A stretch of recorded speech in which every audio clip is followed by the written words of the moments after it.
Es un gusto contar con la presencia de Javier Mora González, gerente de la Asociación XBRL de España y consultor de la Superintendencia Financiera de Colombia y de la Superintendencia de Industria y Comercio en la implementación de XBRL. Javier, muchas gracias por aceptar esta invitación. Muchas gracias a vosotros por invitarme. Bueno, de una manera sencilla, ¿cómo podríamos definir XBRL? Pues XBRL es un formato para el intercambio de la información financiera. Es un formato libre, abierto y gratuito que están pidiendo a las superintendencias para que les remitan los estados financieros y las notas. Y es un formato que además lo recomienda el IASB, que es el organismo que a nivel internacional emite las NIF. Okay. ¿Todas las empresas colombianas están obligadas a implementar este modelo de presentación de los informes financieros? Todas las empresas que están supervisadas por alguna superintendencia.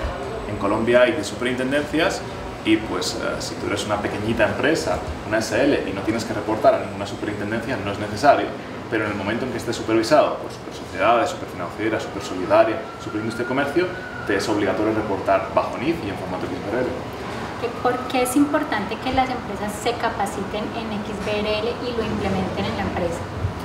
Pues muy importante porque estamos teniendo unos periodos de reporte muy ajustados, con lo cual los errores van a surgir a última hora. Estamos hablando de las superintendencias de sociedades tienen que reportar en julio, el primer semestre, en la superintendencia financiera tienen que reportar ya mismo en abril, el primer trimestre.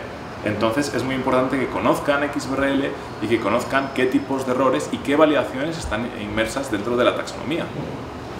¿Cuál es la principal diferencia entre el modelo que se utilizaba antes para reportar y XBRL? Pues hay una gran diferencia, y es que el modelo que se utilizaba antes para reportar era un modelo propietario de las superintendencias. Solo las superintendencias lo conocían. Y este es un modelo internacional, es decir, es un modelo que utilizan todas las empresas a nivel mundial.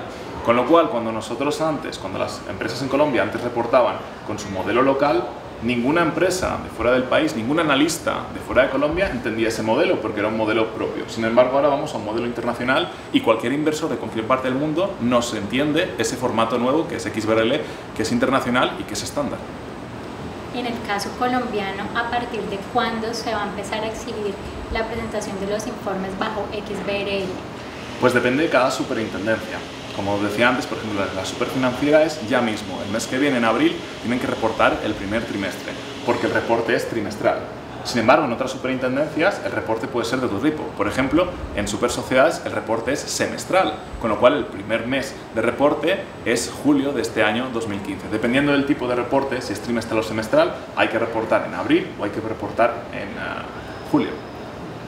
¿Cómo se ven beneficiadas las empresas con la implementación de XBRL y siendo un poco más específico en el caso de las pymes? Pues tiene unos beneficios evidentes, como comentábamos antes, cuando los estados financieros y las notas de una pyme, que muchas veces tienen muchas necesidades de financiación, cuando tus estados financieros los entienden en todo el mundo, cualquier analista de cualquier parte del mundo rápidamente puede ver cuál es el estado de tu empresa y si es interesante, invertir en ella. Es como abrirse al mundo. Antes utilizamos un PUC de cuentas local que solo entendíamos aquí en Colombia. Sin embargo, ahora vamos a un PUC de cuentas, a unos estados financieros internacionales que se publican en XBRL y rápidamente cualquier inversor puede ver cuál es la salud de estas empresas. Estos informes van a ser públicos. Los informes en XBRL, bajo NIF, van a ser públicos. Con lo cual, en la página web de la superintendencia, cualquier inversor puede ver cómo le va a la empresa A y si decide invertir en ella, lo puede hacer rápidamente. Mientras que antes tenía que convertir ese plan de cuentas, interpretarlo de alguna manera, convertirlo al plan de cuentas del país de donde era el inversor. En breves palabras, mayor capacidad de entendimiento de esos estados financieros que son públicos por cualquier inversor de cualquier parte del mundo. Además del área financiera, ¿es posible implementar y beneficiarse de XBRL en otras áreas de la empresa? Sí, XBRL está pensado para el reporte de información financiera, sobre todo, pero hemos visto que existen otras entidades que a nivel internacional están reutilizando XBRL para cosas que no son estrictamente información financiera. Por ejemplo, la responsabilidad social empresarial. Hay un movimiento muy grande a nivel internacional que se llama Integrated Reporting. El Integrated Reporting es no solo la información financiera, es la que voy a revelar, te voy a revelar además otro tipo de información. Por ejemplo, hay muchos inversores que ahora mismo se consideran inversores éticos. No solo van a invertir en tu empresa porque tengas unos buenos resultados al final del ejercicio, sino por cuánto contamines, sino por qué beneficios tienen, por ejemplo, las mujeres embarazadas, o la paridad hombre-mujeres, o la diferencia del sueldo del presidente de la empresa con el último becario. Toda esta información, que no es estrictamente financiera, muchos inversores cada vez más la valoran. Y el movimiento de Integrated Reporting lo que está haciendo es taxonomías para revelar toda esa información no financiera, pero que también están teniendo muy en cuenta los inversores. Entonces, este tipo de información también es otra forma de revelar cosas buenas de tu empresa, no necesariamente financieras, y que son muy atrayentes para los inversores. Bueno, y para finalizar, ¿en qué costos incurre la empresa a la hora de implementar XBRL? Pues XBRL es un lenguaje, como os comentaba antes, abierto y gratuito.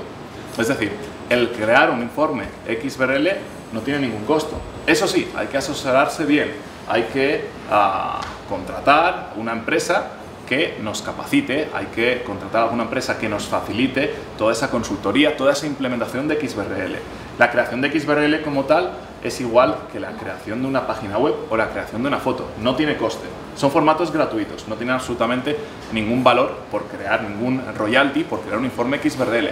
Pero sí tenemos que capacitarnos y tenemos que contratar a empresas o capacitar a nuestras personas para que sepan hacer un buen informe XBRL.